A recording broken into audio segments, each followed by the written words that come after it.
Hey folks, Marco here from Mountain Strength and Fitness, and today I'm going to show you my favorite variation of the lat pull down.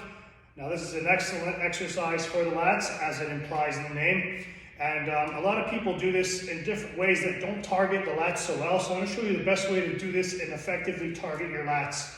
Now this involves using a cable tower with independent handles, or if you have a neutral grip handle on your lat pull down machine, and you're going to want a bench like this at a forward angle. You want the bench to be a little bit far back from the machine, so you're at a bit of an angle leaning forward when you're doing the exercise.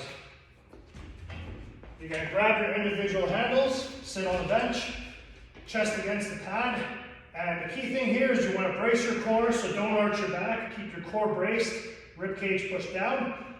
You're going to drive down from the elbows, bringing the elbows in nice and tight to the rib cage, and bringing the shoulders back and down at the bottom, and then going back up. And you want to come all the way up for a full stretch, and then come all the way down, elbows to the rib cage. You're not trying to bring your arms back like that, you just want to bring the elbows down, okay?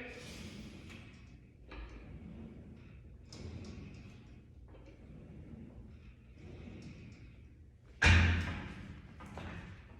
that is the cable lat pull down.